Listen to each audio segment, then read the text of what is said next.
Good morning guys, welcome to Defense Mania. This is Kajal Yadav and today I am here to proudly share that out of 17 questions that came in CAPF exam that was held on 8th of August last Sunday, total 16 questions out of those 17 came directly from my course video.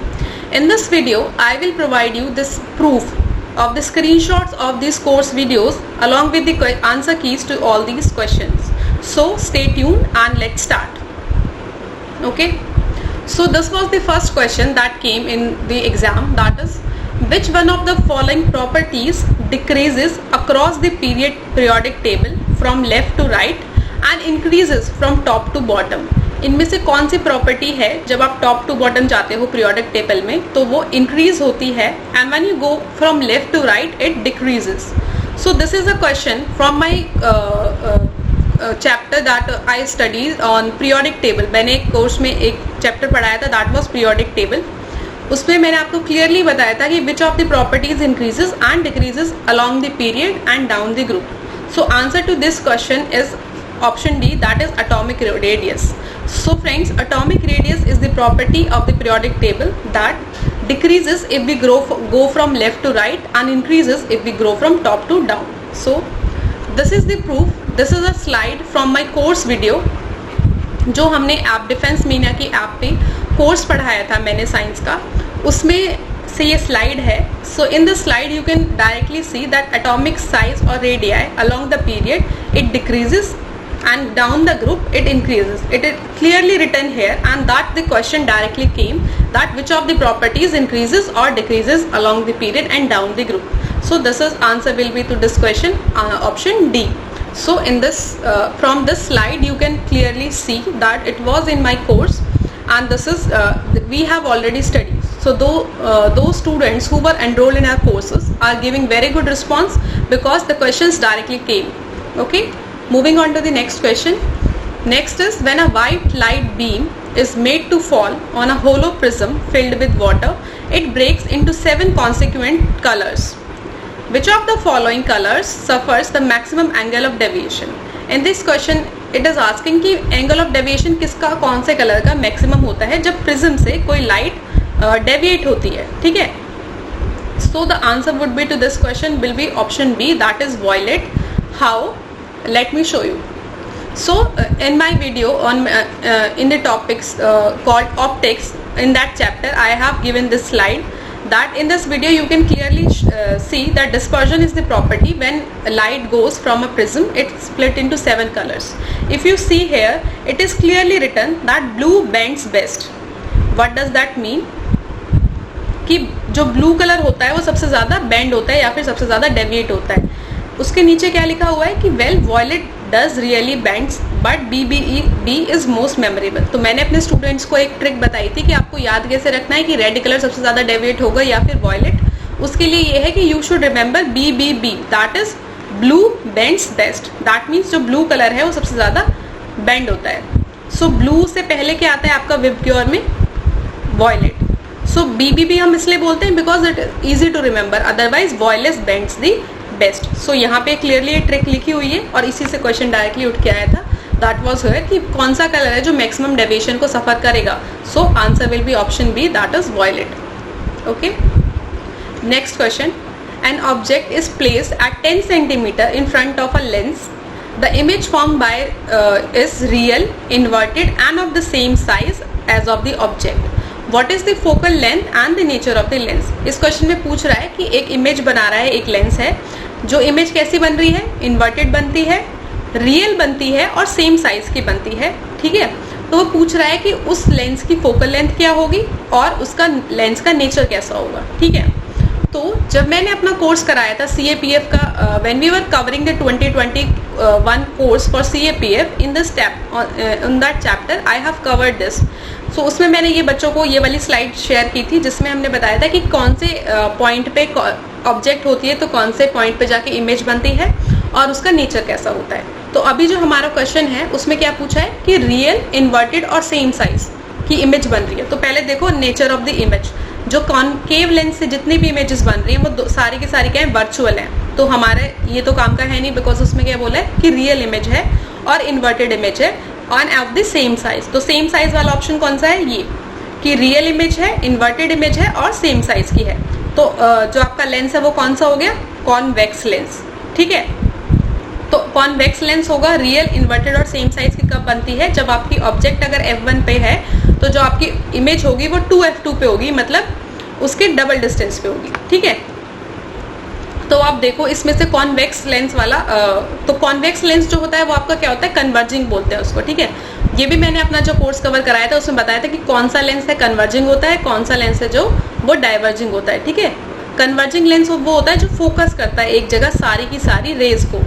तो क्योंकि convex lens headlights में use होता है जहाँ पे हमें क्या करनी होती है, लाइट्स को फोकस करना होता है, यानी कि वो क्या होता है, कन्वर्जिंग। तो इसमें से ऑप्शन कौन सा है कन्वर्जिंग वाले, ये दो ऑप्शंस हैं। तो ये दोनों ऑप्शंस तो कट हो गए, बचते हैं ये दोनों ऑप्शंस, कन्वर्जिंग वाला ए एंड सी। तो उसमें बोला था कि सेम साइज की है तो कहाँ पे बनेगी, 2f2 पे। ठीक है, 2f2 यानी कि 20 सेंटीमीटर। अगर ऑब्जेक्ट आपकी 10 पे है तो इमेज कहाँ पे बनेगी, 20 centimetre. So answer will be option C. So इस वाले इसमें जब हमने पढ़ा था तो उससे क्लियर हो गया था। तो this question directly came from this chapter. Now moving on to the next question was Which one of the following statements regard to a short-sighted person is correct? इसमें बोल रहा है कि अगर शॉर्ट साइटेड किसी पर्सन की अगर short sightedness है तो उसके लिए इसमें से कौन सा ऑप्शन करेक्ट होगा।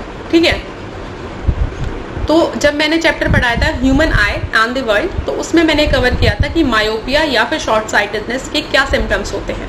ठीक है, इसमें क्या होता है, it is a defect of eye due to which A person can clearly see nearby objects but cannot see far away objects। इसमें क्या होता है कि जो आदमी जिसको शॉर्ट साइटेडनेस की प्रॉब्लम होती है वो पास वाली ऑब्जेक्ट्स को तो क्लियरली देख सकता है बट दूर वाली को नहीं। ठीक है, this is the first question. तो इसमें आपने क्या देखना है कि कौन से ऑप्शन में ये वाली लाइन है, short sighted person is sees the near by objects blurred. इसमें क्या लिखा है, नियर बाय ऑब्जेक्ट्स ब्लड, तो ये ऑप्शन आपका क्या हो गया, गलत।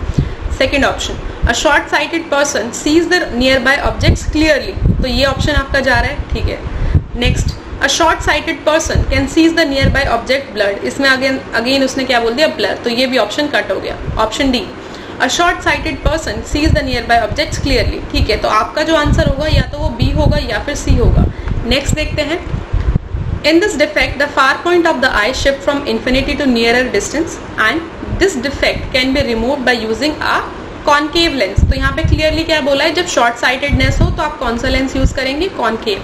तो अब हम देखते हैं कि इन दोनों ऑप्शंस में से बी और डी में से कौन सा लेंस कौन सा ऑप्शन कॉनकेव लेंस की बात कर रहा है। तो इसमें क्या बोल रहा है, concave lens is use to correct this, and इसमें बोल रहा है convex lens is use to correct this. So convex lens हो गया, ये तो गलत हो गया, तो हमारा आंसर क्या हुआ, option B, that is concave lens and a person can see the near by objects clearly.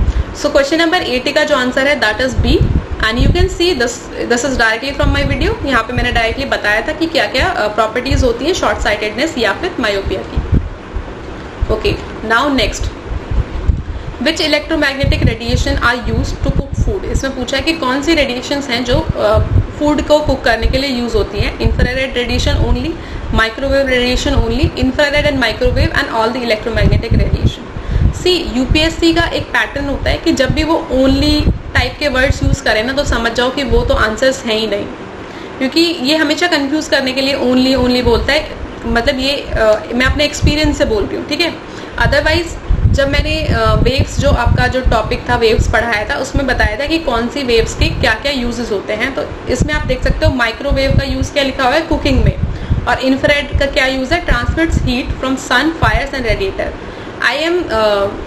मैं यहाँ पे बताती हूँ कि यहाँ पे मैंने डायरेक्टली तो देखो इंफ्रारेड का नहीं बताया कि कुकिंग में, बट यहाँ पे मैंने बताया कि जहाँ पे भी चीज़ों को हीट करने के लिए यूज होता है, डायरेक्टली हीट चाहिए होती है, तो वहाँ पे इंफ्रारेड रेज जो है वो यूज होती हैं। सो जो अभी जो हमारे जो ग्रिलर्स आते हैं ना जिसमें आप सैंडविचेस वगैरह ग्रिल करते हो, तो उसमें कौन सी यूज करते हैं, इंफ्रारेड। लेकिन इंफ्रारेड इतना ज़्यादा वाइड स्प्रेड यूज नहीं होती है, माइक्रोवेव्स ज़्यादा यूज होती है कुकिंग के लिए। लेकिन infrared is also can be use for cooking. तो इसने क्या बोला है, ओनली, क्या माइक्रोवेव रेडिएशन ओनली यूज होती है, नहीं, इंफ्रारेड को भी हम लोग यूज कर सकते हैं। तो आंसर क्या होगा, option C, that is infrared and microwave. Microwave सबको पता होगी लेकिन इंफ्रारेड को भी यूज कर सकते हैं। तो यहाँ पे क्योंकि उसने वर्ड ओनली यूज कर लिया, तो अगर आपको नहीं भी पता है कि इंफ्रारेड को हम ग्रिलर्स में यूज करते हैं तो भी आप इस ऑप्शन को नहीं टिक करोगे बिकॉज इसमें ओनली वर्ड है। ठीक है, तो option C would be the answer. Now next, which one of the following metals produces hydrogen with cold water. इसमें बोल रहा है कि कौन सा इनमें से मेटल है जो कोल्ड वाटर के साथ रिएक्ट करेगा और हाइड्रोजन को प्रोड्यूस करेगा, ठीक है, H2 को। अब देखो ऑप्शंस क्या क्या है हमारे पास, silver, sodium, copper and iron, ठीक है। इसमें जब मैंने properties of metals and non metals cover कराया था तो उसमें बताया था अपने कोर्स में कि कुछ प्रॉपर्टीज होती हैं लाइक एल्कली मेटल्स हैं, लिथियम, सोडियम एंड पोटेशियम, ये क्या करते हैं, रिएक्ट विग्रेसली विद वाटर, यानी कि सोडियम जो है वो बहुत जल्दी विग्रेसली वाटर के साथ रिएक्ट करता है, ठीक है, पहली बात, फर्स्ट पॉइंट। सेकेंड क्या है, aluminium, iron and zinc react with steam, मतलब कि ये वाटर के साथ नहीं, ये स्टीम के साथ रिएक्ट करते हैं, ठीक है। एंड थर्ड क्या है, copper, silver, platinum and gold do not react with water और डाइल्यूट एसिड्स, ठीक है, ये रिएक्ट नहीं करते हैं वाटर के साथ। अब ऑप्शन में क्या है, सिल्वर है, सिल्वर तो रिएक्ट ही नहीं करता, डू नॉट रिएक्ट यहाँ पे लिखा हुआ है, Ag मतलब सिल्वर, ठीक है, तो सिल्वर तो मैंने बताया था कि वाटर के साथ रिएक्ट करेगा ही नहीं, तो ऑप्शन ए आपका कट हो जाता है, ठीक है। ऑप्शन बी सोडियम हो सकता है, क्यों, क्योंकि सोडियम रिएक्ट विग्रेसली विद वाटर, तो वाटर के साथ बहुत जल्दी कौन रिएक्ट करता है, सोडियम, इसलिए उसको हम सोडियम को किस में रखते हैं, कैरोसिन में, ठीक है, तो सोडियम ऑप्शन हो सकता है। Next is copper and iron, copper का भी उसने बोल दिया, आयरन का भी बोल दिया कि वो स्टीम के साथ रिएक्ट करता है, तो ये भी गया, ठीक है। नेक्स्ट इज योर कॉपर, तो अब कॉपर और सोडियम में से हाई रिएक्टिविटी किसकी है आपको ये देखना है, ठीक है। अब जब मैंने फिर एक रिएक्टिविटी सीरीज भी प्रोवाइड करी थी जिसमें बताया था कि मोस्ट रिएक्टिव मेटल कौन सा है और लीस्ट रिएक्टिव, तो इसमें आप देखो कॉपर जो है वो थर्ड लास्ट है और जो आपका सोडियम है वो सेकंड नंबर पे है रिएक्टिविटी में, it is second after potassium.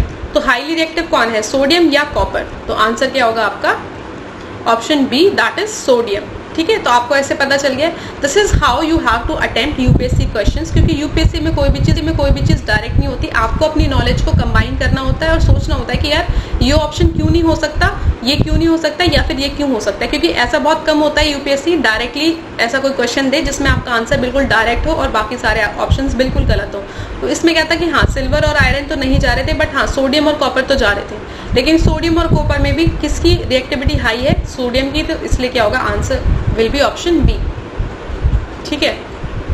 Now next question, ये आया आपका इलेक्ट्रिसिटी एंड मैग्नेटिज्म से, जिसमें आपको करंट कैलकुलेट करना है कितना होगा, ठीक है। So let us understand, let an electric current और 1.5 ampere flows through an incandescent lamp in a circuit, ठीक है, 1.5 एम्पेयर का करंट है वो फ्लो कर रहा है, what is the amount of the change that flows through it in 10 milliseconds. इसमें बोल रहा है कि 10 मिली सेकेंड्स में कितना अमाउंट ऑफ करंट जो है वो फ्लो करेगा, ठीक है।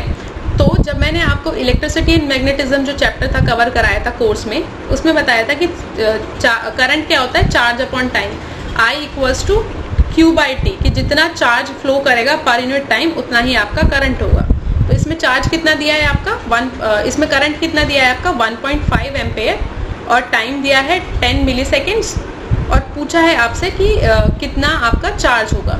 तो यहाँ से आपका जो Q का फॉर्मूला है वो क्या हो जाता है, Q equals to I into T. अब आपको I कितना दिया है 1.5 एम्पेयर इंटू टाइम कितना दिया है 10⁻³ मिली सेकेंड्स दिया है, क्योंकि यहाँ पे, ठीक है। तो आंसर क्या हो जाएगा, इसको आप अगर कैलकुलेट करोगे it will be 0.015 Coulomb's. Charge किस में होता है, हमेशा कूलम में, ठीक है। तो ऐसा कोई ऑप्शन है, so option A is 0.015 coulombs. तो इसमें सिंपल फॉर्मूला लगा था I equals to Q by T, ठीक है। तो ये जो है मैंने आपको इलेक्ट्रिसिटी एंड मैग्नेटिज्म वाले चैप्टर में कवर कराया था, ठीक है।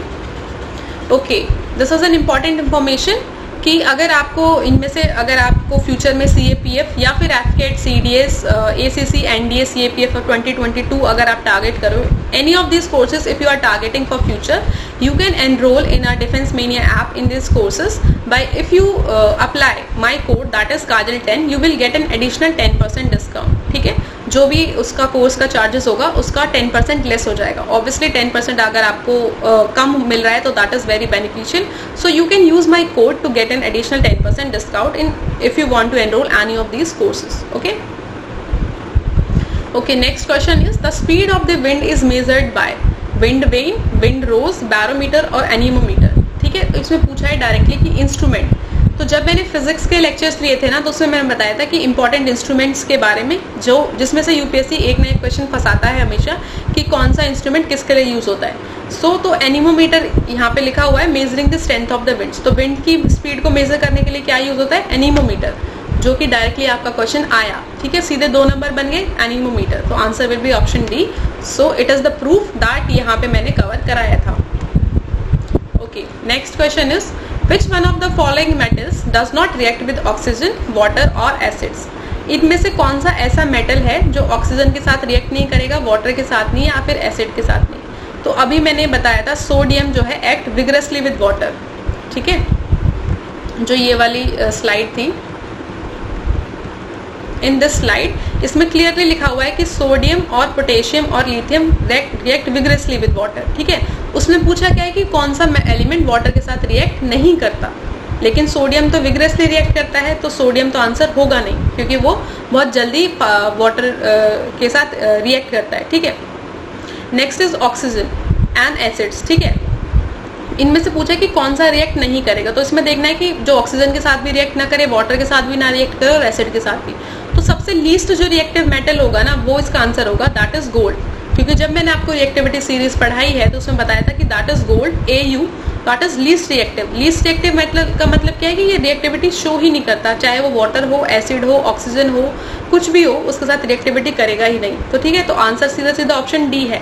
लेकिन स्टिल अगर आपको कंफ्यूजन होती है कि यार ये वाले आंसर्स तो नहीं है, तो देखो पहली बात तो आपको श्योर हो जाना चाहिए कि रिएक्टिविटी सबसे कम कौन करता है? Gold, AU। तो आंसर यही है। लेकिन स्टिल अगर आपके पास टाइम और आपको लगता है कि नहीं यार ये भी ऑप्शंस हो सकते हैं, तो सोडियम नहीं होगा, बिकॉज वो वाटर के साथ बहुत जल्दी रिएक्ट करता है, वो तो एयर के कांटेक्ट में आते ही फायर को कैच कर लेता है, तो सोडियम नहीं होगा। ठीक है, कॉपर रिएक्ट करता है, आप सबको पता ही है, copper is a reactive metal because ये मेटल है।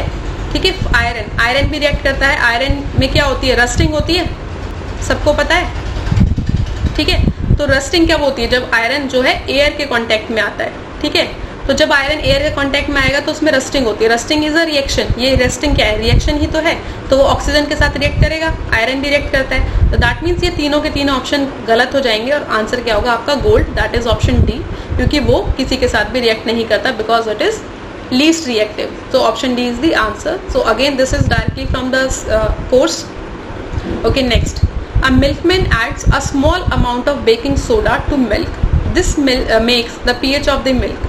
अब इसमें पूछा है कि जब एक मिल्कमैन ने बेकिंग सोडा ऐड किया मिल्क में, तो उसकी पीएच कैसे हो जाएगी? तो आपको 2 चीज़ें पता होनी चाहिए कि मिल्क की पीएच क्या होती है, थोड़ा सा आइडिया होना चाहिए, एग्जैक्टली नहीं पता हो तो, और दूसरा बेकिंग सोडा की पीएच या फिर बेकिंग सोडा का नेचर कैसा होता है। ठीक है, तो आपको अगर जनरली पता हो कि मिल्क जो एसिड्स होते हैं वो कैसा टेस्ट करते हैं? सॉर। और जो बेसिस होते हैं, क्योंकि मैंने जब एसिड्स और बेसिस अपना चैप्टर कवर किया था तो उसमें बताया था बेसिस होते हैं बिटर। तो मिल्क हम सब ने पिया है, हम पीते हैं, तो मिल्क का टेस्ट क्या सॉर होता है? No, it is neither sour nor bitter, मतलब almost kind of a neutral होता है। न्यूट्रल यानी कि न्यूट्रल कब होता है? जब उसकी पीएच 7 हो। तो यानी कि इसकी पीएच क्या होगी? 6 to 7 के अराउंड इसकी पीएच जो है हो सकती है। ठीक है, अब मिल्कमैन उसमें बेकिंग सोडा क्यों ऐड करता है? बेकिंग सोडा का फॉर्मूला क्या होता है? NaHCO3। मैं यहाँ पे आपको बता रही हूँ कि आपको अपनी इंफॉर्मेशन कैसे कंबाइन करनी है टू सॉल्व अ क्वेश्चन, क्योंकि एक क्वेश्चन को सॉल्व करने के लिए आपको डायरेक्टली भी, तो जैसे मैंने अभी प्रूफ दिया, डायरेक्टली भी मिलते हैं, जैसे कि इसमें कैसे आपने नॉलेज अप्लाई करनी है। जब मैंने आपको मिसलेनियस टॉपिक कराया था तो उसमें बताया था बेकिंग सोडा, उसका फॉर्मूला और उसके यूजेस क्या होते हैं, कि वो बेकिंग इंडस्ट्री में यूज होता है, उसका फॉर्मूला क्या होता है? NaHCO3। अगर आपको नहीं पता है तो आपको ये मिसलेनियस से पता चल गया था उस वाले चैप्टर में कि हाँ बेकिंग सोडा का फॉर्मूला होता है NaHCO3। अब आप इस फॉर्मूला को देख के बता सकते हो कि ये बेसिक है या एसिडिक है। ऑफकोर्स इट इज बेसिक, क्योंकि इसमें H पॉजिटिव या फिर COH ये वाले ग्रुप्स नहीं है। इसका मतलब क्या है? ये बेसिक है नेचर में। बेकिंग सोडा जो होता है वो बेसिक होता है नेचर में, और मिल्क भी समवेयर अराउंड 6 to 7 pH होती है, बेसिक होता है, क्योंकि हम सब ने उसको टेस्ट किया है। क्योंकि जो फर्स्ट इंडिकेटर होता है एसिड्स और बेसिस को डिफरेंशिएट करने का, वो होता है क्या? टेस्ट। कि जो एसिड्स होंगे वो सॉर टेस्ट करते हैं, जो बेसिस होते हैं वो बिटर टेस्ट करते हैं। ठीक है, तो इसकी पीएच 6 to 7 के अराउंड होगी। और अगर उसमें आप बेस के अंदर एक और बेस ऐड कर रहे हो, बेकिंग सोडा भी क्या है? बेस, तो उसकी पीएच क्या होगी? वो बेस की तरफ ही तो मूव करेगी जब बेस में आप बेस ऐड करोगे। लेकिन जो बेकिंग सोडा है वो इतना भी बेसिक नहीं है ना, आपने एक तो स्मॉल अमाउंट में बेकिंग सोडा ऐड किया है, तो उसकी जो पीएच है वो स्ट्रांगली एल्कलाइन हो गया, स्ट्रांगली या फिर वीकली एल्कलाइन। देखो एसिडिक तो होगी नहीं, क्योंकि बेस में बेस ऐड हुआ है तो बेस ही बनेगा, ठीक है। तो एसिडिक तो होगी नहीं, ऑप्शन सी और डी कट गए, बचते हैं ऑप्शन ए और बी, स्ट्रांगली या फिर वीकली। तो जब उसकी 6 पीएच है, आपने बेकिंग सोडा ऐड किया, उसकी पीएच ज़्यादा से ज़्यादा कितनी बढ़ जाएगी, 7 हो जाएगी, 8 हो जाएगी हद से हद, या फिर 9 हो जाएगी। तो वो वीकली ही एल्कलाइन होगा ना। स्ट्रांगली एल्कलाइन कब बोलेंगे, या तो उसकी पीएच 12 हो, 13 हो या फिर 14 हो। अगर उसकी पीएच इस रेंज की है तब हम उसको बोलेंगे स्ट्रांगली एल्कलाइन। तो इतनी पीएच तो मिल्क की होगी नहीं, by adding baking soda you can not increase the pH to this level. तो क्या हो जाएगा, वो वीकली एल्कलाइन होगा। एल्कलाइन तो बनेगा, मतलब कि वो बेसिक तो बनेगा लेकिन वीकली होगा। तो आंसर क्या होगा, ऑप्शन बी, ठीक है। तो इसमें आपको 2 चीज़ें चाहिए थी, एक तो मिल्क, क्योंकि जब मैंने एसिड्स और बेसिस का चैप्टर कराया था तो उसमें बताया था कि किसकी पीएच कितनी होती है और एसिड्स और बेसिस का डिफ्रेंसिएशन कैसे करते हैं हम। लिटमस पेपर टेस्ट होता है, टेस्ट वाला टेस्ट होता है और मिथाइल ऑरेंज वाला टेस्ट होता है। तो इन सारी नॉलेज को, और फिर जब मिसलेनियस कवर कराया था तो उसमें बताया था बेकिंग सोडा, उसका फॉर्मूला। तो उसका फॉर्मूले से आपको पता चल रहा है कि ये भी एक बेस है। तो बेस में जब आप बेस ऐड करोगे तो बेस ही बनेगा। अब स्ट्रॉन्ग बनेगा या वीक बनेगा वो डिपेंड करेगा कि जिस चीज़ को ऐड कर रहे हो उसका पीएच कितना है और जिसमें ऐड कर रहे हो उसका पीएच कितना है, ठीक है। So by combining all this knowledge you can eliminate the options and option B will be the answer, ठीक है। सो इट डायरेक्टली अगेन आपके हमारे कोर्स वीडियो से हो गया। Next, packets of potato chips are usually flushed with which one of the following gases to prevent rancidity। Rancidity को से prevent करने के लिए, यानी कि जो आपके फूड आर्टिकल्स होते हैं उनको खराब होने से बचाने के लिए आप उसमें क्या ऐड करते हो, CO2, हाइड्रोजन, नाइट्रोजन या ऑक्सीजन। सो जब मैंने मेटलर्जी ये वाला जो चैप्टर था केमिकल रिएक्शंस एंड इक्वेशंस, ये चैप्टर जब मैंने कवर कराया था तो उसमें मैंने रेंसिडिटी को भी डिस्कस किया था कि what is rancidity and how it is prevented. तो रेंसिडिटी क्या होती है, refers to the oxidation of fats and oils in food.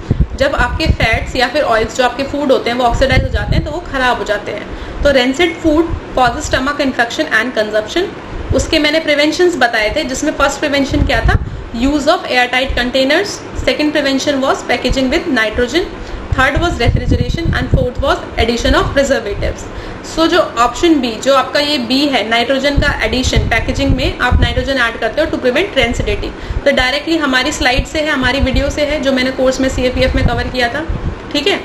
So option C will be the answer कि हम कौन सी गैस ऐड करते हैं, nitrogen, to prevent from it rancidity, ठीक है।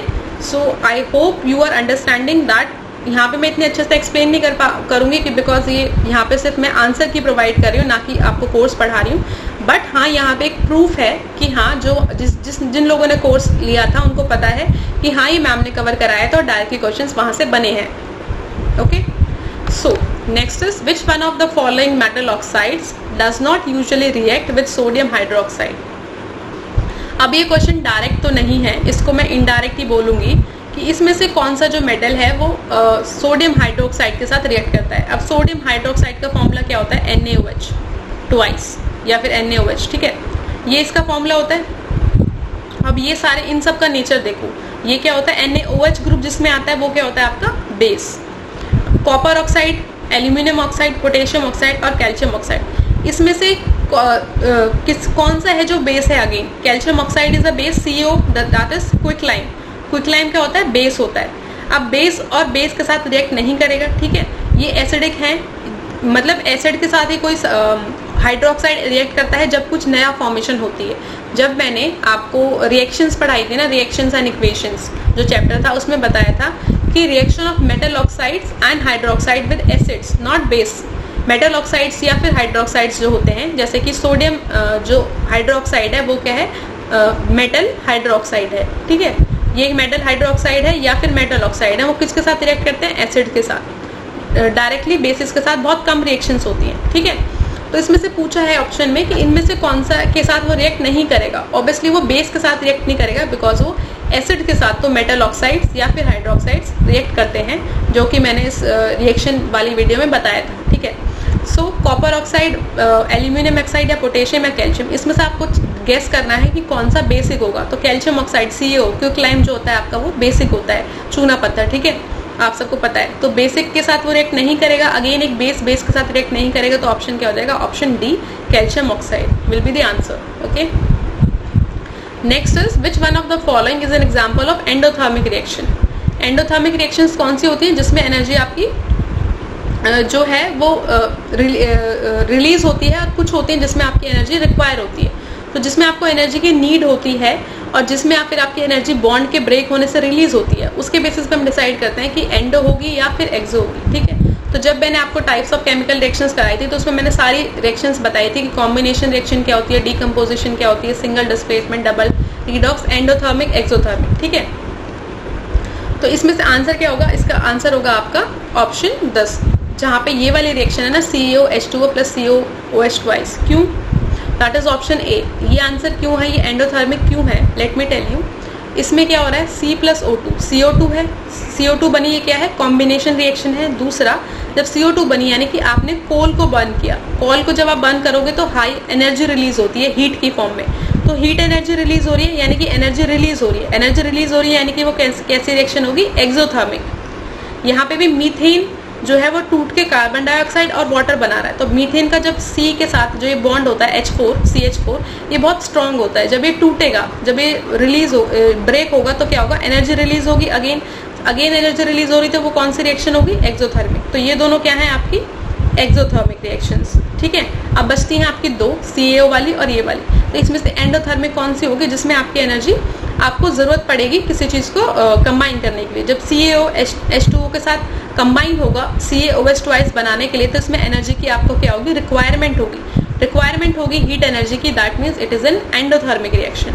एक तो ये हो गया आपकी समझ से कि आपको एंडो और एक्सोथर्मिक रिएक्शन का मतलब पता है, तो आप अपनी समझ से कर लोगे. दूसरा पॉइंट ये है कि जब इसमें जब ये वाली रिएक्शन हम कर रहे थे क्विक लाइम की, उसको स्लेक लाइम बनाने के लिए, तो उसमें जो लास्ट पॉइंट है उसमें क्लियरली मेंशन है that it is endothermic as energy is required to break the slake lime. तो ये कौन सी, ये वाली जो रिएक्शन डायरेक्टली आई है आपकी उठ के एग्जाम में, तो उसमें क्लियरली क्या लिखा हुआ है कि एंडोथर्मिक है. तो ये स्लाइड से डायरेक्टली क्वेश्चन बन रहा है. ठीक है. लास्ट पॉइंट में क्लियरली लिखा हुआ है कि ये कौन सी रिएक्शन है? एंडोथर्मिक है. ठीक है. सो इसमें से एंडोथर्मिक रिएक्शन कौन सी हो जाएगी आपकी? Option A. That will be the correct answer. It is an endothermic reaction because energy इसमें आपको बॉन्ड को ब्रेक करने के लिए रिक्वायरमेंट हो रही है. तो जहाँ पे एनर्जी की रिक्वायरमेंट होती है दैट इज एंडो, एंड जहाँ पे एनर्जी रिलीज होती है दैट इज एक्सो. थर्मिक यानी कि थर्मी मतलब हीट. जहाँ पे हीट रिलीज होती है दैट इज एक्सो. जहाँ पे रिक्वायरमेंट होती है हीट की दैट इज एंडो. तो option A will be the answer. I hope this is clear.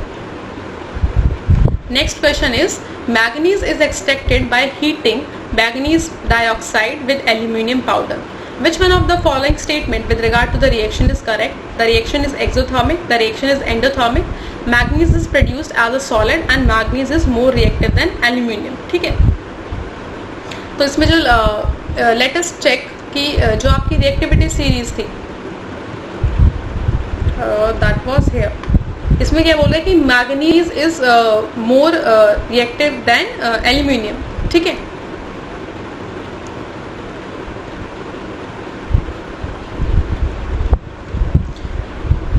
ठीक है. इसमें से कौन सा जो है ऑप्शन आपका करेक्ट होगा? देखो इसमें क्या बोल रहा है कि मैग्नीज आप कैसे प्रोड्यूस कर रहे हो? मैग्नीज डाइऑक्साइड यानी कि MgO2 प्लस एल्यूमिनियम का जब आप हीट करते हो तो उसको ब्रेक करके जो प्रोड्यूस होता है. तो मैंने अभी आपको क्या बताया? एक्सोथर्मिक रिएक्शन क्या होती है? जिसमें आपकी हीट रिलीज होती है. ठीक है. तो जब MgO2 का बॉन्ड जो है ब्रेक होगा तभी तो आपकी Mg प्रोड्यूस होगी. जहाँ पे बॉन्ड का ब्रेकेज हो रहा है, हीट रिलीज हो रही है, दैट इज योर एक्सोथर्मिक. इसमें क्लियरली खुद बोल रहा है क्वेश्चन कि मैग्नीशियम डाइऑक्साइड से आपको मैग्नीज मिल रही है. ठीक है. मैग्नीज कैसे प्रोड्यूस हो रही है? जब आपका मैग्नीज डाइऑक्साइड ब्रेक हो रही है. मैग्नीज डाइऑक्साइड का जो एल्यूमिनियम के साथ जो बॉन्ड है वो ब्रेक होगा. तो जब बॉन्ड ब्रेक होगा तो एनर्जी रिलीज होगी. तो वो रिएक्शन क्या हो जाएगी? एक्सोथर्मिक. तो option A that is reaction is exothermic is correct. अब जिस स्टूडेंट को एक्सोथर्मिक और एंडोथर्मिक का कॉन्सेप्ट क्लियर है he can answer these kind of questions. Okay. Next ये क्वेश्चन था जो डायरेक्टली मैं क्लेम नहीं कर सकती कि हाँ मेरी वीडियो से है, लेकिन हाँ अगर आपने थोड़ा सा दिमाग लगाया होता तो ये क्वेश्चन भी आप सॉल्व कर सकते थे, क्योंकि मैंने अपनी वीडियोस में डायरेक्टली वैल्यूज़ तो नहीं बताई थी कि हर एक कलर की वैल्यूज़ तो याद नहीं कराई थी, क्योंकि यूपीएससी कभी भी फैक्ट्स पे इतना ज़्यादा फोकस नहीं करता, वो आपके कॉन्सेप्ट्स पे ज़्यादा फोकस करता है. ठीक है. तो अब इसमें फैक्ट्स की बात है कि भाई जो वॉयलेट लाइट है उसकी वेवलेंथ क्या होगी। अब आपने अब हर कलर के लिए विबग्योर में से अगर हर किसी की याद की हो तो अलग बात है, बाकी मैंने नहीं कराई थी अपनी वीडियो में याद कि हर कलर की जो वेवलेंथ है वो कितनी होती है, बिकॉज फैक्ट्स पे फोकस नहीं करते। लेकिन हाँ, मैंने ये जरूर बताया था कि विबग्योर में जो वेवलेंथ का जो ऑर्डर होता है वो क्या होता है, किसकी वेवलेंथ हाईएस्ट होती है और किसकी लोएस्ट। तो उसमें मैंने बताया था कि वॉयलेट कलर की सबसे शॉर्टेस्ट वेवलेंथ होती है और रेड कलर की सबसे हाईएस्ट लॉन्गेस्ट वेवलेंथ होती है। ठीक है, सो जैसे कि यहाँ पे आप देख रहे हो, ये वो डायग्राम था जो हमने वेव्स जो चैप्टर पढ़ा था ना उसमें शेयर किया था। तो इसमें देखो visible that is your VIBGYOR, ये सीरीज है, तो ये है वॉयलेट, ब्लू, इंडिगो एंड ये यहाँ पे रेड है लास्ट में। तो लॉन्गर वेवलेंथ किस साइड है, राइट साइड, और रेड कौन सा है आपके राइट साइड पे। तो रेड राइट साइड पे, तो इसकी वेवलेंथ क्या है, लॉन्गर, एंड वॉयलेट की क्या है, शॉर्टर। ठीक है, यहाँ से अब मैंने बताया कि मैंने वैल्यूज याद नहीं करवाई थी किसी को भी, अपने स्टूडेंट्स को, लेकिन इसमें से सबसे कम वैल्यू कौन सी है, 0.7, 0.6, 0.4 और 0.5 और 0.4, मिनिमम इज 0.4। और वॉयलेट लाइन की जो वॉयलेट लाइट की जो वेवलेंथ है वो क्या होती है, मिनिमम होती है, सबसे स्मॉलेस्ट वेवलेंथ होती है। ठीक है, तो इसमें से स्मॉलेस्ट कौन सा है, ऑप्शन डी। तो option D can be this is the answer. Okay, ये आंसर है। तो मैं फिर भी इसको क्लेम नहीं कर रही हूँ, इसलिए 17 आउट ऑफ 16 क्वेश्चंस क्लेम कर रही हूँ, क्योंकि ये मेरा डायरेक्ट नहीं था, क्योंकि वैल्यूज तो हमने याद नहीं की थी। लेकिन हाँ, हमें ये जरूर पता था कि कौन से कलर की वेवलेंथ सबसे शॉर्टेस्ट होती है, कौन सी सबसे हाईएस्ट। तो वॉयलेट की पूछिए सबसे शॉर्टेस्ट, इन सब में से सबसे शॉर्टेस्ट कौन सी है, डी। अब आप सोच रहे होगे कि यार ऐसे इतना और कोई वैल्यू भी तो हो सकती है, हो सकता है वॉयलेट की 0.2 माइक्रोमीटर हो, हाँ हो सकती है, लेकिन क्योंकि आपका जो एग्जाम है वो यूपीएससी कंडक्ट कर रहा है तो वो फैक्ट्स पे फोकस नहीं करेगा, वो कॉन्सेप्ट पे करेगा। तो वो आपको ऐसी वैल्यूज नहीं देगा जिसमें आपका अगर कॉन्सेप्ट से जाओ तो वो गलत हो जाए। अगर आप कॉन्सेप्ट से जाओगे तो आपको देखनी है मिनिमम, दैट इज दिस, तो ये सही होगा, गलत नहीं होगा, तो आप रिस्क ले सकते हो ऐसे क्वेश्चंस में। ठीक है, now next question is the time elapsed between viewing a lighting flash and hearing the thunder of a cloud is 10 second। ये बोल रहा है कि जब आपने फ्लैश को देखा, यानी कि जब बारिश होती है तो जो फ्लैश लाइट होती है उसको देखा, और उसके बाद जो थंडर को सुना आपने, जो साउंड आई, उसके बीच में 10 सेकंड का गैप है। ठीक है, 10 सेकंड बाद आपको साउंड सुनाई दी। So the speed of sound and light in the air is 330 metre पर सेकेंड एंड 3 × 10⁸ मीटर पर second respectively. How far is the storm. तो इसमें से पूछ रहा है कि स्टॉर्म कितनी दूर है। ठीक है, इसमें सिंपल फॉर्मूला लगना था डिस्टेंस का। डिस्टेंस क्या होता है आपका, स्पीड इनटू टाइम। ठीक है, अब टाइम तो उसने बोल दिया 10 सेकेंड, क्योंकि उसने डिस्टेंस पूछा है कि भाई कितना दूर है, कितने डिस्टेंस पे है जो आपका स्टॉर्म है, जो तूफान आने वाला है वो कितना दूर है। अगर उसकी लाइट की स्पीड इतनी है और आपकी जो साउंड की स्पीड है वो इतनी है, मतलब कि लाइट आपको पहले दिखाई दी और आपको जो साउंड है वो बाद में सुनाई दी। ठीक है, और जो स्पीड ऑफ साउंड है that is this and light is this. तो यानी कि लाइट जब 3.10⁸ मीटर की स्पीड से जिस डिस्टेंस को ट्रेवल करके आई, साउंड भी तो 10 सेकंड बाद उसी डिस्टेंस को ट्रेवल करके आई, तब आपको सुनाई दी ना। अगर आप यहाँ पे खड़े थे, आपको लाइट देखी, आपने लाइट देखी x टाइम पे, तो x + 10 सेकंड बाद आपने उसको जो है यहीं पे खड़े होकर उस साउंड को सुना, यानी कि 10 सेकंड में साउंड ने कितना डिस्टेंस ट्रेवल किया वो ये पूछ रहा है। तो साउंड की स्पीड क्या है, साउंड की स्पीड क्या दे रखी है, 3 × 330 मीटर पर सेकेंड। तो 10 × 330 मीटर दैट विल बी 3300, यानी कि 3300 मीटर पर second metres will be the distance. यहाँ पे कंफ्यूज करने के लिए यूपीएससी ने क्या बोला है कि स्पीड की, साउंड की स्पीड पहले दे दी और लाइट की स्पीड बाद में दी है, लेकिन ऊपर वाली स्टेटमेंट में लाइट के बारे में पहले बात करी है और साउंड के बारे में पहले।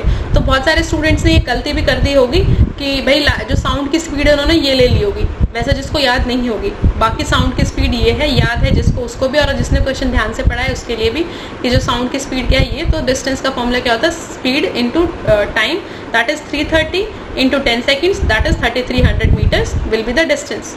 इसमें क्वेश्चन में समझना क्या है कि बस 10 सेकंड बाद आपको साउंड सुनाई दी, तो उसने 10 सेकंड में साउंड ने कितना डिस्टेंस ट्रैवल किया। साउंड की स्पीड आपको पता है, टाइम पता है 10 सेकंड, बस डिस्टेंस निकाल दो। तो option B will be the answer. ठीक है, तो ये मैथ्स का क्वेश्चन समझ लो या साइंस का समझ लो, जिसका भी समझ लो, क्योंकि इसमें फॉर्मूला तो यही लगा है ना, डिस्टेंस, स्पीड इनटू टाइम। ठीक है, okay, so that was it, that was the last question from the series. This was the 16 questions. So I hope you enjoyed the series and आपको आंसर्स मिल गए होंगे अपने क्वेश्चंस के। So अगर आपको अच्छी लगी हो ये वीडियोस तो please appreciate me in the comment section and with your thumbnails and your likes। ठीक है, तो लाइक कर देना अगर आपको अच्छा लगा हो तो। So I can directly see that अगर UPSC जिसको हम unpredictable सर्विस कमीशन बोलते हैं, अगर उसमें साइंस जैसे सब्जेक्ट में, मैंने बायो नहीं ली थी इसलिए मैंने बायो के क्वेश्चंस नहीं डिस्कस किए यहाँ पे, सिर्फ मैंने फिजिक्स और केमिस्ट्री पढ़ाया था तो मैंने उसी के क्वेश्चंस आपसे डिस्कस किए। तो फिजिक्स और केमिस्ट्री के 17 क्वेश्चंस में से 16 अगर हमारी वीडियो से डायरेक्टली बन जाते हैं, that means it is worth studying here at defence mania, CAPF का कोर्स डिफेंस मेनिया पे करने का। आई थिंक फीस भी बहुत कम है, अगर आप बाकी सारे प्लेटफॉर्म से कंपेयर करोगे than fees is very reasonable and very less than other platforms. And questions यहाँ से आ रहे हैं। देखो 2 टाइप की स्टडीज़ होती है, स्मार्ट स्टडी और ये। पढ़ाता तो हर कोई है, लेकिन उसमें ये पता होना चाहिए आपको कि आपको पढ़ना क्या है, तो वो आपको वही बता सकता है जिसको वाइड एक्सपीरियंस हो उस एग्ज़ाम का, उस बोर्ड का, ठीक है। तो अगर 17 में से 16 इज़ वेरी हाई परसेंटेज अगर आप करके जाते हो, आपके डायरेक्टली वीडियो से बने, that is very good thing. So I am proud on this and thank you so much students जो बहुत अच्छे कमेंट्स और बहुत अच्छे मैसेजेस कर रहे हैं, बिकॉज उनका पेपर बहुत अच्छा हुआ है और साइंस के सेक्शन से they are very happy. So thank you and जय हिंद। अगर आपको एनरोल करना हो CAPF में फ्यूचर के लिए या फिर FCAT या किसी भी कोर्स में, तो आप मेरा course coupon code that is KAJAL10 you can use that. So thank you and जय हिंद। I hope your exam was good and all the best to you.